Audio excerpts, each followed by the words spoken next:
हमने सारे और पार्ट को भी डिस्कस किया है। तो ये 25 नंबर जो क्वेश्चन है इसमें 2 पार्ट थे और करके दिया हुआ था, तो सारे और भी मैं आपको करवा रही हूँ।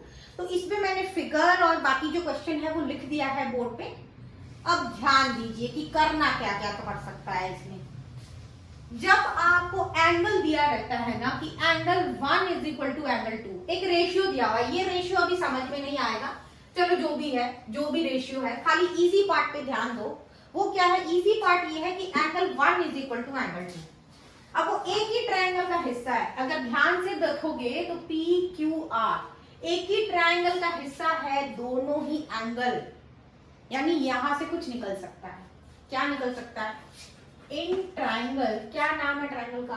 P Q R. P Q R में हो क्या रहा है?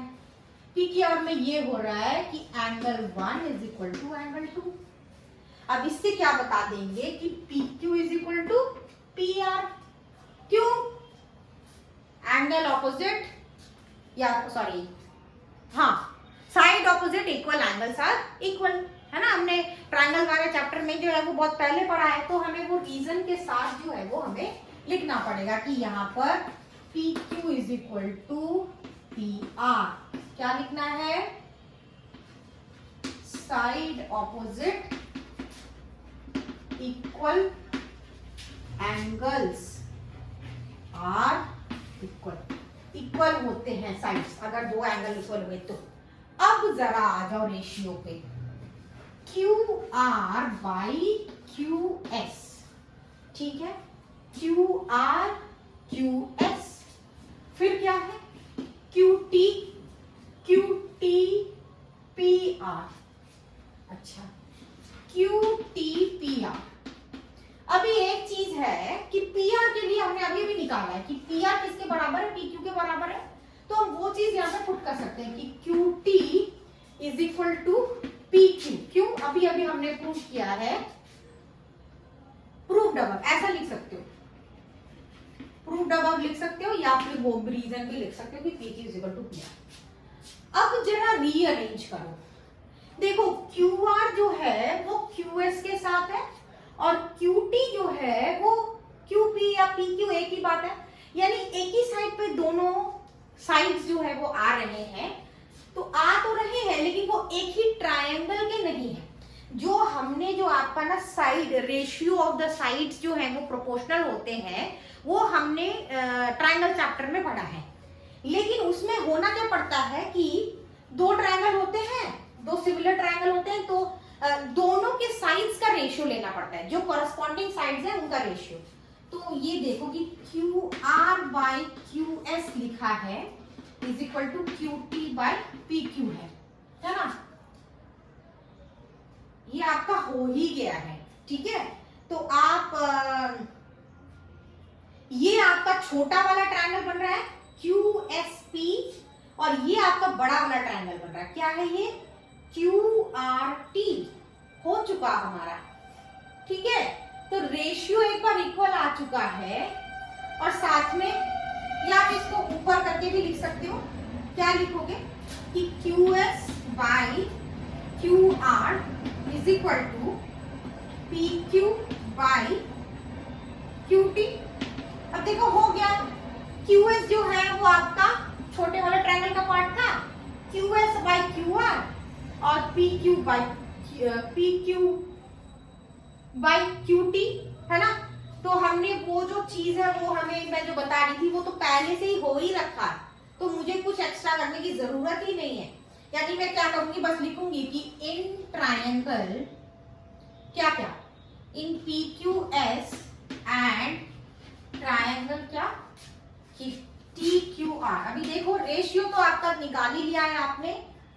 क्या क्या है ratio? Q S by Q R. अच्छा, मैं नीचे नहीं लिख रही हूं, Q S by Q R is equal to P Q by Q T, and angle 1 is equal to angle 2,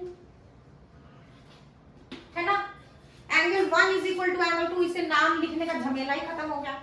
अब क्या करना है? बिना दिमाग लगाए, आपको बिना दिमाग लगाए क्या करना है, ये जो क्वेश्चन वाला पार्ट है इसी को छाप दो। ठीक है, कैसे छाप दो ताकि ना आपको ना नाम क्यों मैं बोल रही हूँ ऐसा, देखो इसमें एक साइड का रेशियो आ गया, एक एंगल आ गया, यानी triangle PQS is similar to triangle TQR by, वैसे हमें प्रूव क्या करना था, अच्छा यही प्रूव करना था कि ये सिमिलर ट्रायंगल है, बाई SAS सिमिलैरिटी क्राइटेरिया। अब मैं समझाती हूँ कि ये मैंने क्यों बोला कि बिना देखे करना है, क्योंकि आपको ना जब आप खुद से नाम लिखने जाओगे तो गलत हो जाएगा।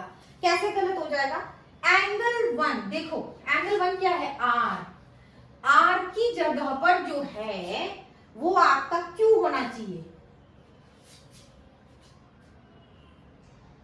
ओ अच्छा, ये तो हमने गलत कर दिया, angle 1 is equal to angle 2 करना ही नहीं है यहाँ पर। क्यों नहीं करना है, क्योंकि Q जो है इसकी पोजीशन देखो, क्योंकि पोजीशन दोनों पर ही सेम है, हमने इतना इजी थोड़ी होता है। यहाँ पे 1 इज इक्वल टू 2 ना लिख के आपको ये लिखना है कि एंगल 2 जो है वो दोनों में कॉमन है, ये वाला जो ट्रायंगल है और ये वाला जो ट्रायंगल है, इन दोनों में देखो कि वो जो एंगल 2 है वो दोनों में आ रहा है, ये एंगल 2 दोनों में आ रहा है, इसलिए आपको क्या करना है, ये लिख देना है कि angle 2 is common and angle 2 is common to both the triangles. दोनों ट्रायंगल में एंगल 2 कॉमन है, इसीलिए आपका ये दोनों ट्रायंगल क्या होंगे, सिमिलर हो जाएंगे।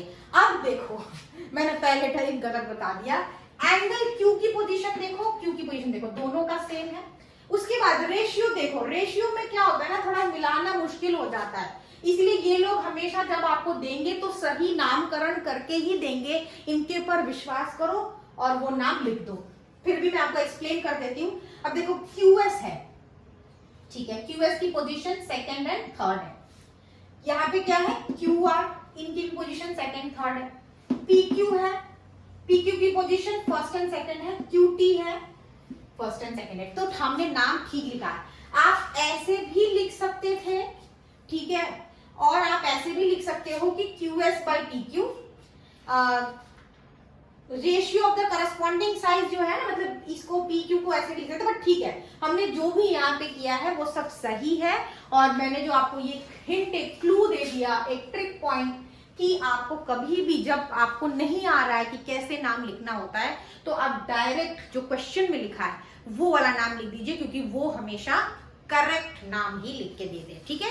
तो इसी के साथ हमारा जो सेक्शन B पार्ट है वो कंप्लीट हो गया है। अब हम सेक्शन C पार्ट में जाएंगे, जो कि 3 मार्कर है और इसमें 6 क्वेश्चंस हैं, ठीक है।